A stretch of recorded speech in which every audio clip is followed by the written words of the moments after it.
창세기 6장 1절에서 8절. 사람이 땅 위에 번성하기 시작할 때에 그들에게서 딸들이 나니 하나님의 아들들이 사람의 딸들의 아름다움을 보고 자기들이 좋아하는 모든 여자를 아내로 삼는지라. 여호와께서 이르시되 나의 영이 영원히 사람과 함께하지 아니하리니 이는 그들이 육신이 됨이라. 그러나 그들의 날은 120년이 되리라 하시니라.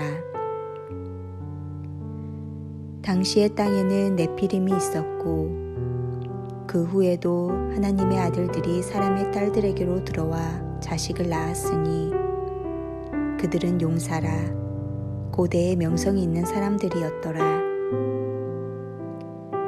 여호와께서 사람의 죄악이 세상에 가득함과 그의 마음으로 생각하는 모든 계획이 항상 악할 뿐임을 보시고 땅 위에 사람 지으셨음을 한탄하사 마음에 근심하시고 이르시되 내가 창조한 사람을 내가 지면에서 쓸어버리되 사람으로부터 가축과 기는 것과 공중의 새까지 그리하리니 이는 내가 그것들을 지었음을 한탄함이니라 하시니라. 그러나 노아는 여호와께 은혜를 입었더라.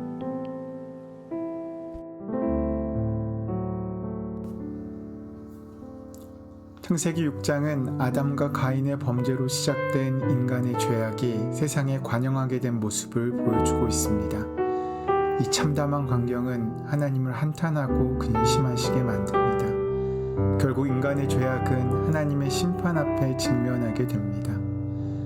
오늘 본문의 1절은 사람이 땅 위에 번성했다라고 말씀합니다. 인구의 증가는 하나님께서 복을 주신 결과입니다. 하지만 사람이 늘어날 때 인간의 죄악도 증가함을 우리는 볼 수 있습니다. 특히 스스로를 신의 아들로 높일 만큼 교만해진 권력자들은 사람을 욕망의 충족의 수단으로 볼 뿐이었습니다. 그가 누구의 아내이며 딸이며 누이인지는 상관없었고 어쩌면 가족들도 이를 통한 이익을 탐했을 것입니다. 가인의 후손 람에게서 시작된 폭력이 우상화하여 세상 가운데 당연한 것으로 여겨지게 된 것입니다. 이것은 우리를 창조하시고 보시기에 좋았다라고 말씀하셨던 하나님의 창조 세계와는 달라진 풍경입니다. 우리의 죄가 하나님의 마음을 아프고 근심하게 만든 것입니다. 그것은 우리 스스로 하나님처럼 되고자 하였던 죄의 결과이기도 합니다. 우리가 창세기 1장에서 본 것처럼 당신이 만든 것을 보시고 심히 기뻐하셨던 하나님, 복을 주시며 당신의 형상을 닮은 사람들을 세상에 가득하기를 기대하셨던 하나님, 바로 그 하나님이 우리 인간들 때문에 피조물을 멸망시키셔야만 했을 때 가슴 저미는 아픔으로 괴로우셨을 것입니다. 우리는 이 같은 사실을 심판의 계획을 세우시기 전에 하나님께서 한탄하셨다는 말씀에서 확인할 수 있습니다. 5절, 6절 말씀입니다. 여호와께서 사람의 죄악이 세상에 관영함과 그 마음의 생각의 모든 계획이 항상 악할 뿐임을 보시고 땅 위에 사람 지으신 것을 한탄하사 마음에 근심하시고. 예나 지금이나 하나님께서 동물들이나 자연을 보시며 한탄하신 적이 없습니다. 왜냐하면 그것들은 하나님을 괴롭히는 일이 없었기 때문입니다. 그러나 인간들을 보시면서 하나님은 기뻐도 하시고 한탄도 하십니다. 어지간한 잘못한 경우는 인상 한번 찡그리고 가면 됩니다. 그러나 한탄으로 들어가면 안 됩니다. 사람이 범죄하면 하나님께서 힘들어 하십니다. 근심하고 한탄하십니다.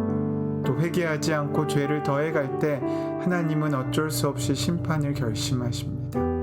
기억하십시오. 하나님이 그 시대 사람들을 보시면서 근심하고 한탄하셨듯이 오늘 우리들의 삶의 내용을 보시면서 근심하시고 한탄하실 수 있다는 사실을 말입니다. 우리가 하나님을 인격적인 분으로 고백하면서 그분이 나를 보시면서 마음에 근심하시고 한탄하실 수 있다는 사실을 생각하지 못해서는 안 됩니다. 그리고 기억하십시오. 그분은 우리를 보시고도 한탄하실 수 있습니다. 우리의 행동 하나하나가 하나님께 기쁨을 드릴 수도 있고 근심을 끼쳐드릴 수도 있습니다. 하나님이 그 시대의 인생들을 보시고 한탄하셨듯이 오늘 우리의 모습을 보시고도 그러하실 수 있다는 말입니다. 그래서 하나님께서는 인간의 수명을 120년으로 제한하시고 세상 모두를 멸하시기로 작정하셨습니다. 여기서 기억해야 할 것은 하나님께서 당신이 정성껏 만드신 그 피조물들을 물로 심판하시려는 계획이 결코 쉽지 않은 결정이었다는 것입니다. 참으로 다행스러운 것은 그런 중에도 하나님께서는 노아를 통해 다시금 생명 보존의 계획을 도모하고 계신다는 사실입니다. 이것이 하나님의 은혜입니다. 심판이 끝이 아니라 하나님의 구원이 예비되어 있음을 우리는 믿음으로 알아야 합니다.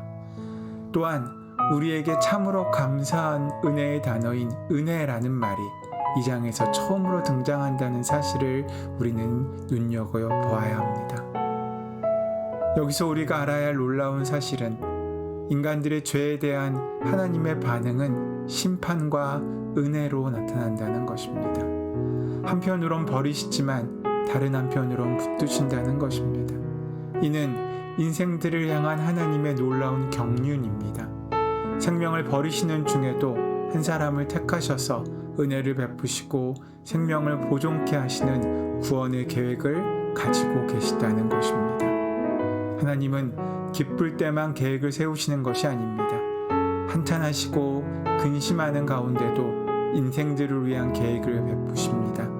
인간의 범죄에도 불구하고 노아를 통해 구원 계획을 펼치시는 모습을 우리는 발견할 수 있습니다. 8절 말씀입니다.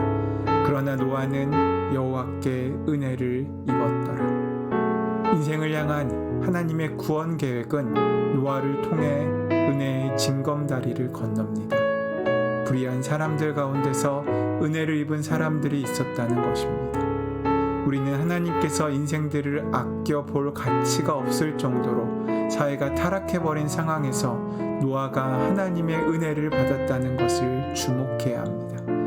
하나님께 은혜를 입은 노아에 관한 언급은 이 심판이 새로운 창조로 이어질 것을 기대하게 만드는 것입니다. 명심하십시오. 하나님의 계획은 궁극적으로 인생들의 생명을 보존하는 것입니다. 하나님께서 약속하신 복의 귀한 은혜가 이 땅을 번성코 충만케 만드는 일입니다. 그러므로 근심하고 한탄하시지만 그것이 인생들의 생명을 보존하시겠다는 하나님의 뜻을 약화시키지는 못합니다.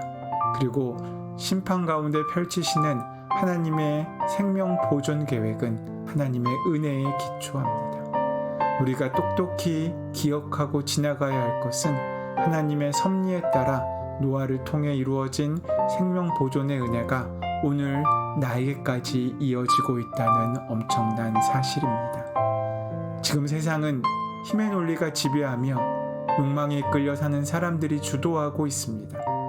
스스로 주인공이 되어서 하나님의 자리를 차지할 수 있다는 환상 속에 삽니다. 하지만 어림없는 일입니다.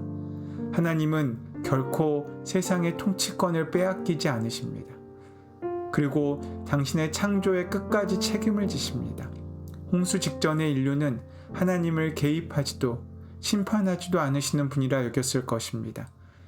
예수님께서도 말씀하셨듯이 홍수가 휩쓸 때까지 그들은 아무것도 알지 못했습니다. 오늘 우리 삶에도 하나님의 손길은 보이지 않고 오만한 인간의 통치가 세상을 주도하는 것처럼 보일 수 있습니다. 하지만 그 세상의 풍조에 빠져서는 안 됩니다. 하나님의 백성은 폭력과 욕망이 아닌 은혜를 의지하는 사람이기 때문입니다. 그 은혜로 오늘을 사는 우리가 되기를 소원합니다. 사랑의 주님, 은혜 아니면 살아갈 수 없는 우리들입니다. 오늘도 우리를 향한 긍휼의 마음을 만나는 하루가 되게 하여 주시옵소서. 예수님의 이름으로 기도합니다. 아멘. 이제 함께 주신 말씀을 묵상하며 오늘 말씀을 붙들고 하나님의 임재 아래서 살 수 있도록 기도함으로 나아가기를 원합니다.